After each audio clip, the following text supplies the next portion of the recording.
what you are looking at here is the center console storage area. As can be seen, it is nicely flocked, and that's because I'm a silly flocker. This can be done in probably about an hour or so. It's not very difficult to do. There is a number of stages to it, obviously cleaning all up, then placing the glue on there, and then using the little puffer to squirt the flock everywhere. Now it is messy, you will get messy, and you'll get covered in black flock. However, it is very effective once it's finished, and it does look really neat. These first two pictures, it does look a little on the grey side, but it is not. I can assure you it is jet black, as you will see in the next picture that comes up. It's getting darker. That's just my bad photography, so you'll have to forgive that. If you don't, oh well, too bad. At the end of this little sequence, you will see the glove box, and you will see the kit that I used, and in the kit there are various components, and I will tell you about those in a moment.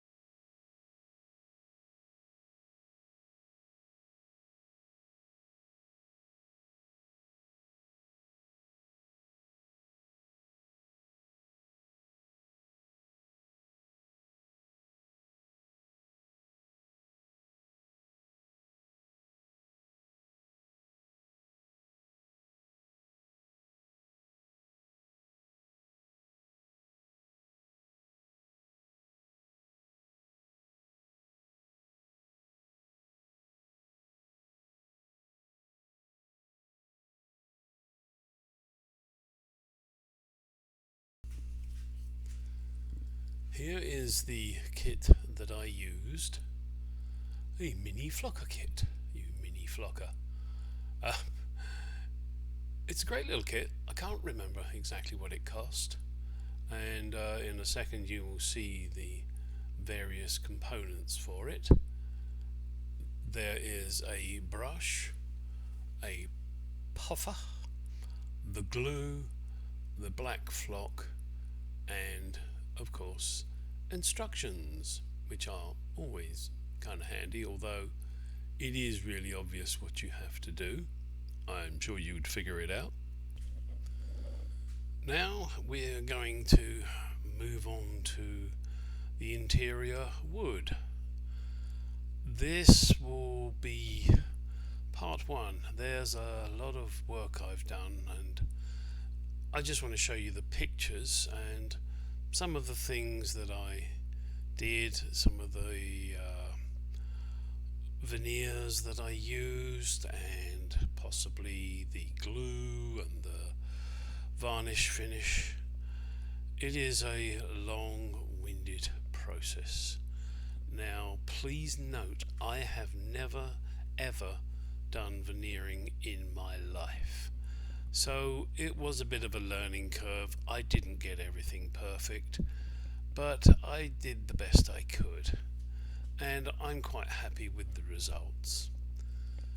As you can see from the pictures that are on the screen right now, the dash top, which is what this sequence will be about, is in one hell of a mess. The veneer is peeled, it looks like someone's had a go at it in the past. The wood that is up the back to deflect the vents onto the windshield is rotted away. The glue on this has all dried, and as you can see, the nails are rusty. Where the glue has dried, what some people recommend is taking the whole thing apart and then re-gluing it. I didn't want to do that. I didn't want to misalign things. As I said, I'm no expert at this. So what I did is I cleaned all the glue away with the old glue, and that's easily done with a scraper or a screwdriver, whatever tool you wish to use, and then squirted glue all the way along all of the joints, and I used a glue called Tight Bond 3. It's very good glue. And if the joints were slightly open, at that point, once I'd squirted all the glue in, I would then put a clamp on it and hold it so that when the glue set, it would actually not move and obviously be back where it should be. Then once all of that was done, then I sanded everything. I'm sorry, what I did is I removed all the veneer, then I sanded everything. You get through a lot of sandpaper doing this. I got the veneers from online. I think it was through eBay, and I used burl walnut veneer. Now, one of the things you have to realize with burl walnut veneer is that it is, what shall we say, wrinkly. How can I describe it? The pattern and the grain of this veneer is all over the place. It's got cracks in it, it's got twists and knots, but that's the beauty of it. What you do have to do is you have to get a thing called a veneer tamer. Now, the veneer tamer is a product that makes the veneer supple, because you're bending it over curves and round corners, and you want to get it flat on the surface of whatever it is that you're doing. It's not always easy to do that, and once you use the veneer tamer, it makes it a lot better. Now, the process for using the veneer tamer is not a simple one. You have to give it a good soaking with the tamer, then you lay it on, let's say, paper towels or paper basically, and then you put the paper back over again to completely cover it. 2 or 3 layers of paper each side is what I did. Then, once you've done that, you place it between 2 sheets of MDF board and clamp it like crazy.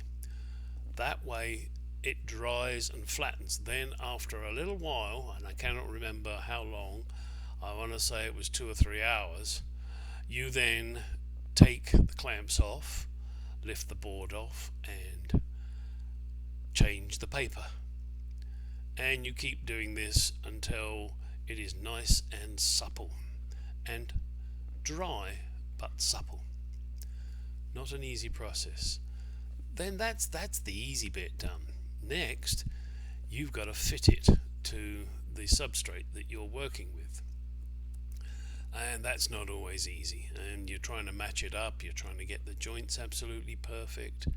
Everything about it is challenging, shall we say, but it's fun. I really enjoyed doing this, even though I didn't make perfection, and learning the different methods of matching up and different colours, and then finishing it off with the various grades of sandpaper, and then the various grades of filler, and then using the the varnish. It was a very long-winded process, and at the end of this particular section I will show you the filler I used, the varnish and the glue, so that you know what I did. And one thing to bear in mind is that the filler I used it's a clear filler, and you use it between the coats of varnish. Okay, prattled on for quite some time. Now let you just sit and watch the last few images of the finished product. And as I said, not perfection. I did it as best I could. I wasn't going to do it again, and I hope you like the results. I do, and I just can't wait to fit them.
I just wanted to show you guys the products that I used to do the veneering. First, of course, the veneer. This is one of the veneers I used. You can get it with the grain going this way or the other way. On a lot of it, the grain has to go this way, so you have to look at previous vehicles and see which way the grain is. This particular one is on paper. They're not all on paper. And it is obviously very thin, so once you've stuck it down, you can't do a lot of sanding on this. Now that's one of the edging veneers. This is the walnut veneer. These are just pieces I had left over, and various pieces that, I was doing a trial. This was the glove box, but there was something wrong with it. I didn't like it. It was the wrong pattern. And so consequently I didn't use it. And as I mentioned, this stuff, look, you see, you'll get holes in it. You have to be careful, and then you have to do matching as well, which is all fun. And there's some more veneer there. This is some sheets. This is how it comes. These sheets I bought, and I've not used. They are sequence match. You should always go for sequence match. Oh look, there's the company I got it from. They're a good company, and their stuff is excellent. The other little thing here, this was just some wood. I believe I got it from Home Depot, I'm not sure. And I covered it in veneer and then polished it, and that is what I use for the edge right by the windshield where the vents come up. The products I used a lot of these 3000 grit, 4000 grit, 5000 grit. This is what you will use in your buffer, which is what you must do in your buffer for between films. Okay, and I got these as well, these Sure Buffs. These attach to your buffer, and then you attach the sandpaper to it if you need to. These two, one was for the cutting compound, oops, and the other was for the waxing compound. So and these obviously they just go straight onto your pad, although what I did try and do with some of them is I attached them to these so that I had a little bit of flexibility in the pad. The glue I used, as I mentioned before, was this Tight Bond Ultimate 3 wood glue. The filler I used is called Aqua Coat wood grain filler. It is clear. See, it's clear. That is what you use between the layers of Minwax. God, I always keep calling it Miniwax. Minwax. And I use this clear gloss. I've found this to be one of the best. I did try other ones. I was not impressed. So hopefully that will help you guys. Minwax, Tight Bond, Sure Buff. No, I don't get paid for any of this. These I've got from I don't know. I found them online, and you have to put them in for your buffer. Mine's 5 inches, so I got a 5-inch buffer pad. And the Aqua Coat. Most of these I got online because it was just simpler, and I'm lazy, and that way it's delivered to my door. And the same applies to the vinyl. Alright guys, hopefully you found that of interest, and please do like, subscribe, click the bell, then you get notified when I put out more videos. I will be doing more to show you what I did regarding the rest of the dash, particularly the ones with the dials on it and the curve, and how I got around sticking veneer on a curve. Believe me, it's not easy, but with a little ingenuity you can do it. So that is going to be the next one. This is part 1. It will be in part 2, and I don't think it'll go to part 3, but we will see.